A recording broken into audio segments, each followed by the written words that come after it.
Hello student, मैं हूं Ranjesh sir और मैं आपका स्वागत करता हूं 60 यूपी बोर्ड टॉपर्स के ऑनलाइन प्लेटफॉर्म पे, जहां मैं आपको फिजिक्स पढ़ाने वाला हूं पूरे कॉन्सेप्ट के साथ।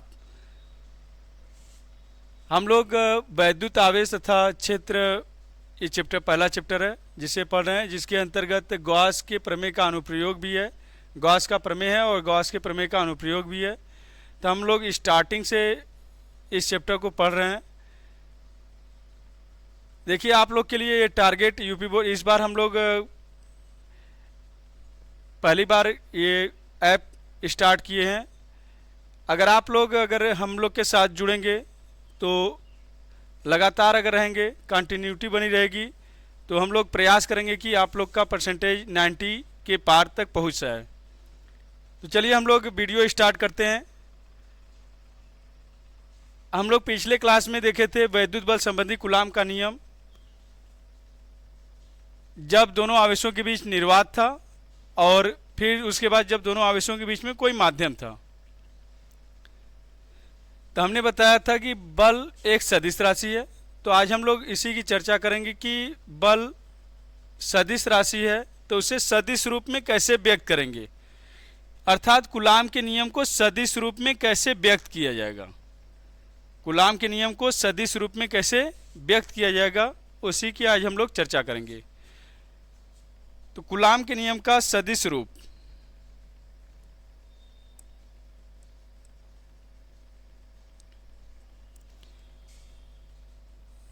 कूलाम के नियम का सदिश रूप आज हम लोग देखेंगे।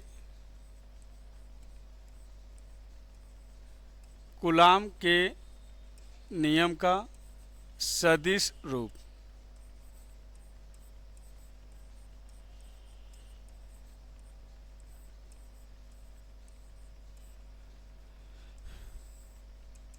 कूलाम ने दो आवेशों के बीच लगने वाले वैद्युत बल के लिए नियम बताया था। दो आवेशों के बीच लगने वाला वैद्युत बल दोनों आवेशों के गुणनफल के अनुपाती तथा उनके बीच की दूरी के वर्ग के व्युत्क्रमानुपाती होता है। जो वैद्युत बल होता है वह सदिश राशि है, इसीलिए हम लोग कूलाम के नियम का सदिश रूप देखेंगे। तो कूलाम के नियम का सदिश रूप देखने के लिए आप लोग ध्यान दीजिए। बल का ये सूत्र बताया गया था, F = 1/4πε0। ध्यान रखिएगा, हम लोग निर्वात के लिए लिख रहे हैं। अब बाद में अगर माध्यम की बात की जाएगी तो केवल ε0 के स्थान पर K ε0 लिख दिया जाएगा। F = 1/4πε0 Q1 Q2/r²। यही है वैद्युत बल संबंधी कूलाम का सूत्र। F = 1/4πε0 Q1 Q2/r²। हमने बताया कि बल सदिश राशि है। यहाँ पर इस साइड कोई भी सदिश नहीं दिखाई दे रहा है, तो पहले हमें इसको सदिश के रूप में व्यक्त करना है। तो वही कूलाम के नियम का सदिश रूप। तो कूलाम के नियम के सदिश रूप को जानने के लिए यहाँ पे आप लोग ध्यान दीजिए।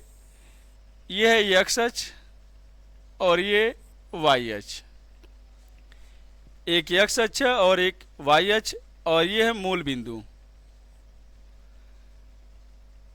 यहाँ पर कोई आवेश है Q1, यहाँ पर कोई आवेश है Q1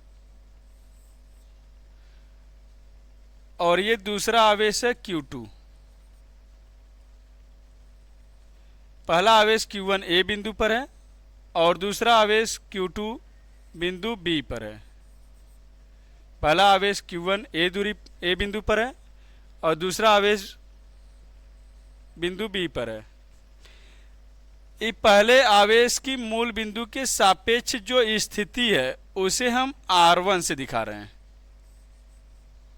इसको वेक्टर R1, क्योंकि ये स्थिति सदिश है। ध्यान रखिएगा, पोजीशन वेक्टर है। अगर किसी बिंदु की मूल बिंदु के सापेक्ष स्थिति बताई जाती है तो उसे स्थिति सदिश कहा जाता है। अगर किसी बिंदु की स्थिति मूल बिंदु के सापेक्ष बताई जाती है तो उसे स्थिति का सदिश कहते हैं। यहाँ पे बिंदु ए की स्थिति मूल बिंदु के सापेक्ष दिखाए हैं और उसे दिखाए हैं वेक्टर R1। इसका परिमाण R1 के बराबर और दिशा O से A की ओर। सेम इसी तरह बिंदु बी की स्थिति अगर मूल बिंदु की सापेक्ष दिखाई जाएगी तो उसे वेक्टर R2 दिखाएंगे। ये वेक्टर r1 है और ये वेक्टर r2। अब ये दोनों आवेश एक दूसरे से कुछ दूरी पर हैं, तो ये दोनों एक दूसरे को या तो प्रतिकर्षित करेंगे या तो आकर्षित करेंगे, अर्थात इनके बीच में वैद्युत बल लगेगा। वैद्युत बल के लिए हमने पहले ही बताया है, या तो यह आकर्षण का होगा या तो प्रतिकर्षण का होगा। वह डिपेंड करेगा इन आवेशों की प्रकृति पर। जब समान आवेश होगा तो प्रतिकर्षण बल कार्य करेगा, विपरीत आवेश होंगे तब आकर्षण बल कार्य करेगा। तो इनके बीच पहले आवेश द्वारा दूसरे आवेश पे जो बल लगेगा, दूसरे आवेश द्वारा पहले आवेश पे जो बल लगेगा, दोनों ही बल वैद्युत बल होंगे। पहला आवेश दूसरे आवेश पे भी बल लगाएगा और दूसरा आवेश पहले आवेश पे भी बल लगाएगा। तो पहले आवेश द्वारा दूसरे आवेश पर लगने वाले बल को हम लोग F12 से दिखाएंगे और दूसरे आवेश द्वारा पहले आवेश पर लगने वाले बल को F21 से दिखाएंगे। तो ये F12 के लिए यहां से Q1 से Q2 के बीच की दूरी तो अदिश राशि है, लेकिन यहाँ पे हम डायरेक्शन की बात करेंगे तो ये R12 वेक्टर R12 का मतलब पहले आवेश से दूसरे आवेश की ओर, और दूसरे आवेश से पहले आवेश की ओर का मतलब R21। दोनों ही वेक्टर यहाँ पे हम दिखा दे रहे हैं, वेक्टर R12 और वेक्टर R21 दोनों ही वेक्टर एक दूसरे के बराबर होंगे, लेकिन दिशा विपरीत होगी। दोनों ही वेक्टर परिमाण में एक दूसरे के बराबर होंगे, लेकिन दिशा विपरीत होगी। परिमाण इन दोनों के बराबर, vector R12 mod of vector R12 equal to mod of vector R21। ये दोनों का परिमाण बराबर है लेकिन दिशा विपरीत है, क्योंकि R12 का मतलब 1 से 2 की ओर, R21 का मतलब 2 से 1 की ओर। यही जो R लिखा हुआ है, अगर हम लोग पहले आवेश द्वारा दूसरे आवेश पर लगा बल देखेंगे, पहले आवेश द्वारा दूसरे आवेश पर लगा बल, पहले आवेश द्वारा दूसरे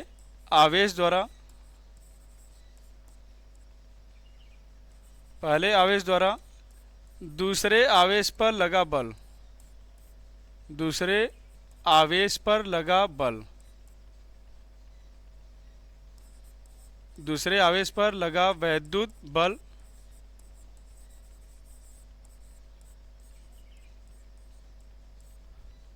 उसे हम लोग F12 से दिखाएंगे, F12 से दिखाएंगे। F12 equal to 1/4 pi epsilon 0 Q1 Q2 upon, इसे लिखेंगे R12 का स्क्वायर, R12 का स्क्वायर मतलब पहले आवेश से दूसरे आवेश की ओर। लेकिन फिर भी ये अदिश है, इसे सदिश रूप में व्यक्त करने के लिए हम लोग यहाँ पर एक यूनिट वेक्टर, ये यूनिट वेक्टर है R12 कैप। हमने पहले ही बताया था जो यूनिट वेक्टर होता है इसका परिमाण 1 के बराबर, इसका परिमाण 1 के बराबर। एकांक सदिश वह सदिश होता है जिसका परिमाण 1 के बराबर होता है। इसके लिए सूत्र R12 कैप, इसका सूत्र होता है यदि हम किसी वेक्टर में उसके परिमाण से भाग दे दें, यदि किसी वेक्टर में उसके परिमाण से भाग दे दिया जाए तो उसका यूनिट वेक्टर प्राप्त हो जाता है। R12 कैप का सूत्र है R12 upon mod of vector R12। जैसे ये ए कैप लिखा हुआ है, ए कैप का मतलब यह कोई वेक्टर ए होगा उसका यूनिट वेक्टर है। तो यदि हम किसी वेक्टर में उसके परिमाण से भाग दे दें, यदि किसी वेक्टर में उसके परिमाण से भाग दे दिया जाए उस वेक्टर का यूनिट वेक्टर प्राप्त हो जाता है। ये ध्यान रखिएगा, यही मेन है। यहाँ पे जो R12 कैप जोड़ रहे हैं ये है क्या, एकांक सदिश। एकांक सदिश का मतलब होता है यदि हम किसी वेक्टर में उसके परिमाण से भाग दे दें, यदि किसी वेक्टर में उसके परिमाण से भाग दे दिया जाए तो उस वेक्टर का यूनिट वेक्टर प्राप्त हो जाता है। तो यहाँ पे R12 कैप ये यूनिट वेक्टर, इसका परिमाण 1 होगा, इसका इसमें गुणा करने पे इसके मान में कोई परिवर्तन नहीं होगा, क्योंकि आपको ही पता है 1 का अगर मल्टीप्लाई करेंगे तो उससे इसके मान में कोई परिवर्तन नहीं होगा। केवल ये इस वैद्युत बल की दिशा को बता रहा है, इस वैद्युत बल की दिशा को बता रहा है। Vector F12 equal to 1/4πε0 Q1 Q2 upon R12 square into R12 cap. अगर R12 कैप के स्थान पर यह लिखा जाए vector R12 upon mod of vector R12, mod का मतलब अगर हम इसे वेक्टर R12 का मॉड केवल और केवल R12 भी लिख सकते हैं। परिमाण का मतलब इसका केवल मान, यहां से यहां के बीच की केवल दूरी। तो F12 equal to 1/4πε0 Q1 Q2 upon R12 square into इसके स्थान पर लिखेंगे vector R12 upon mod of, mod का मतलब वही मान R12। तो ये R12 का मल्टीप्लाई हो जाएगा, तो ये हो जाएगा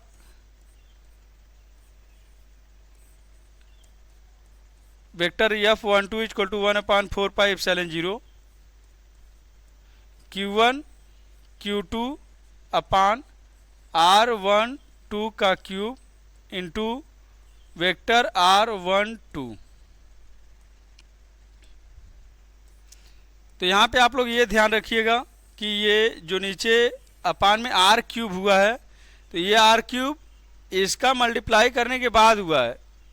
अगर वेक्टर R12 के स्थान पे यहाँ पे इसका इसमें मल्टीप्लाई हो जाएगा, इस रूप में लिखेंगे तो फिर R12 का स्क्वायर हो जाएगा। आप लोग ये नहीं समझिएगा कि वैद्युत बल दूरी के घन के व्युत्क्रमानुपाती है, नहीं, दूरी के वर्ग के ही व्युत्क्रमानुपाती है। सिर्फ इसे वेक्टर रूप में परिवर्तित करने के लिए, सिर्फ वेक्टर रूप में परिवर्तित करने के लिए ही वेक्टर R12 वेक्टर R12 के रूप में दिखाने के लिए ही यहाँ पे vector R12 upon mod of vector R12, mod of vector R12 equal to R12 ही लिखेंगे। R12 का इसमें मल्टीप्लाई हो जाएगा R12 का क्यूब, R12 का क्यूब। तो vector F12 equal to 1/4πε0 Q1 Q2 upon R12 cube into vector R12। Same इसी तरह F21 भी होगा, सेम इसी तरह F21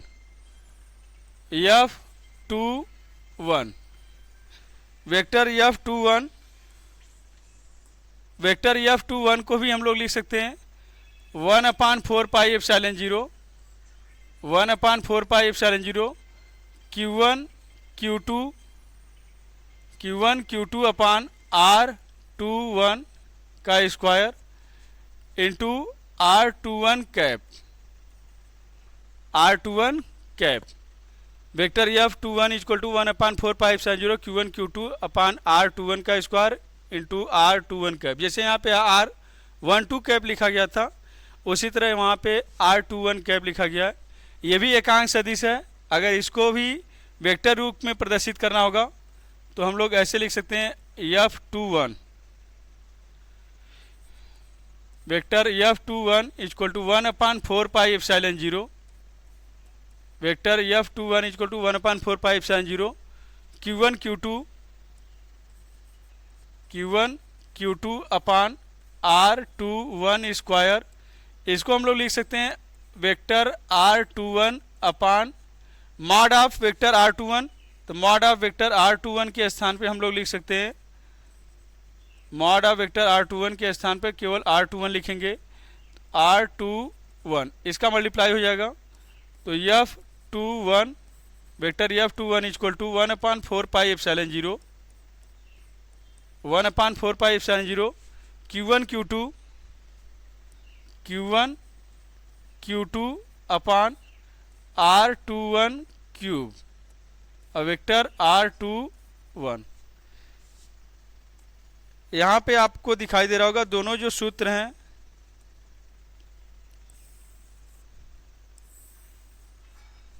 ये भी वेक्टर रूप में हो गया और वो भी वेक्टर रूप में ही हो गया। यहाँ वेक्टर दिख रहा है, आप इसे भी लिख सकते हैं, केवल यहाँ तक भी लिख सकते हैं, दोनों सही माना जाएगा। ये भी वेक्टर रूप में ही है, लेकिन ये एकांक सदिश है और यहाँ पे पूरा वेक्टर रूप में दिखाया गया है। तो ये vector F12 equal to 1/4 pi epsilon 0 Q1 Q2 upon R12 cube into vector R12। हमने पहले ही बताया यहाँ पे वेक्टर R12 के स्थान पे ये मल्टीप्लाई कर देंगे तो ये माना जाएगा। सेम उसी तरह यहाँ भी है।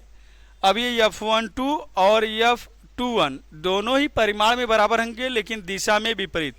F21 का मतलब बताएगा पहले आवेश से दूसरे आवेश की ओर, F21 का मतलब दूसरे आवेश से पहले आवेश की ओर। यह दूसरे आवेश से पहले आवेश की ओर है, दूसरे आवेश से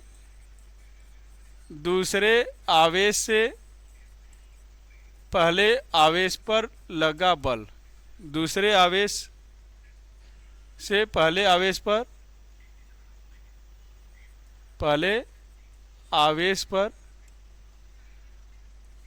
लगा बल। ये पहले दूसरे आवेश से पहले आवेश पर लगा बल। तो ये F12 और F21 यहाँ पे लिख दे रहे हैं, दोनों परिमाण में बराबर होंगे, दोनों परिमाण में बराबर लेकिन दिशा में विपरीत, दोनों परिमाण में बराबर लेकिन दिशा में विपरीत होंगे, दोनों परिमाण में बराबर लेकिन दिशा में विपरीत होंगे। ठीक, अगर ये सिर्फ दो आवेशों की बात की गई है, अगर कई आवेश होंगे तो कई आवेशों के कारण किसी आवेश पर लगने वाला बल, हम लोग बलों के अध्यारोपण का सिद्धांत देखेंगे। कई आवेशों पर लगे बल को बलों के अध्यारोपण का सिद्धांत बोलेंगे। जैसे कोई निकाय है, उस निकाय में कई आवेश हैं, ये पहला आवेश है Q1, ये दूसरा आवेश है Q2, तीसरा आवेश है Q3, चौथा आवेश है Q4 डॉट डॉट ये Qn आवेश है। तो पहले आवेश से दूसरे आवेश के बीच की दूरी को R12, पहले आवेश से तीसरे आवेश के बीच की दूरी को R13, पहले आवेश से चौथे आवेश के बीच की दूरी को R14, पहले आवेश से n वें आवेश के बीच की दूरी को R1n। तो सूत्र से हम उसी तरह हम लोग प्रयोग करेंगे। हम लोग देखेंगे कि इस Q1 आवेश पर बाकी आवेशों द्वारा लगने वाला बल, Q1 आवेश पर बाकी आवेशों द्वारा लगने वाला बल, शेष आवेश जो है Q2, Q3, Q4, Qn, इसे बलों के अध्यारोपण का सिद्धांत बोलेंगे। बलों के अध्यारोपण का सिद्धांत, बलों के अध्यारोपण का सिद्धांत। जब कई आवेश एक साथ होंगे तो वहां पे हम लोग बलों के अध्यारोपण का सिद्धांत देखेंगे। तो परिणामी बल जो F होगा, Q पर लगने वाला परिणामी बल F, Q पर Q1 आवेश पर परिणामी बल F, जो परिणामी बल F होगा, परिणामी बल जो F होगा वह F12, वेक्टर F12 मतलब पहले आवेश द्वारा दूसरे आवेश पर लगा बल, फिर F13 पहले आवेश द्वारा तीसरे आवेश पर लगा बल, फिर F14 पहले आवेश द्वारा चौथे आवेश पर, फिर प्लस डॉट डॉट, कई आवेश है तो हम लोग डॉट डॉट करके लिख सकते हैं F1n। तो जो परिणामी है F इक्वल टू F12 का मतलब 1/4 पाई एप्सिलॉन 0 पहले और दूसरे आवेश के बीच लगा बल। F12 का मतलब पहले और दूसरे आवेश के बीच लगा बल, तो 1/4 pi epsilon 0 Q1 Q2 upon R12 का स्क्वायर इंटू R12 कैप। यहाँ पे देखिए हम कैप यूनिट वेक्टर के फॉर्म में लिखेंगे, यूनिट वेक्टर के ही फॉर्म में लिखेंगे। वेक्टर के फॉर्म में लिखने का मतलब यहाँ पे क्यूब आएगा, तो उससे थोड़ा कन्फ्यूजन हो जाएगा कि दो आवेशों के बीच लगने वाला जो बल है वह दूरी के घन के व्युत्क्रमानुपाती, दूरी के घन के व्युत्क्रमानुपाती नहीं होगा, दूरी के वर्ग के ही व्युत्क्रमानुपाती होगा। तो इसलिए हम लोग यहाँ पे यूनिट वेक्टर का सहारा ले रहे हैं। तो 1/4πε0 Q1 Q2 अपान R12 का स्क्वायर इंटू R12 कैप। इसी तरह F13 को लिखेंगे 1/4πε0 Q1 Q3। अब Q1 Q3 मतलब पहले आवेश से तीसरे आवेश के बीच जो बल लगेगा उसी को लिखा जाएगा Q13 अपान R13 का स्क्वायर R13 कैप प्लस पहले से चौथे आवेश के बीच का देखेंगे तो 1/4πε0 Q1 Q4 अपान R14 का square R14 cap plus dot dot ये n वें आवेश पर लगा बल, उसके लिए भी फार्मूला सेम वही 1/4πε0। अब हम लोग यहाँ पे लिखेंगे Q1 इंटू QN अपान R1N का स्क्वायर R1N कैप। ये हो गया कई आवेशों के कारण किसी आवेश पर लगे बल के लिए बलों के अध्यारोपण का सिद्धांत। तो ये जितने भी आवेश होंगे, यहाँ पे ध्यान रखिएगा, चाहे जितने भी आवेश होंगे किसी एक ही आवेश पर लगने वाले बल के लिए पूछा जाएगा, तो उस आवेश पर भाई अलग अलग सभी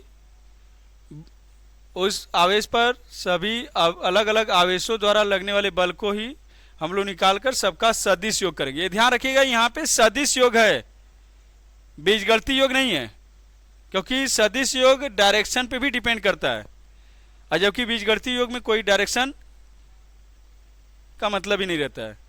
तो यह सदिश योग है, तो सदिश रूप में ही ऐड करेंगे सबको। तो ये था बलों के अध्यारोपण का सिद्धांत। हम लोग आगे देखेंगे वैद्युत क्षेत्र, आगे देखा जाएगा वैद्युत क्षेत्र। वैद्युत क्षेत्र ये हम लोग वैद्युत क्षेत्र इलेक्ट्रिक फील्ड, किसी आवेश के चारों ओर एक क्षेत्र होता है जिसमें किसी दूसरे आवेश को लेकर आते हैं तो उस पर वैद्युत बल कार्य करता है, उसी क्षेत्र को ही वैद्युत क्षेत्र कहते हैं। ये हम लोग नेक्स्ट वीडियो में देखेंगे। Thank you.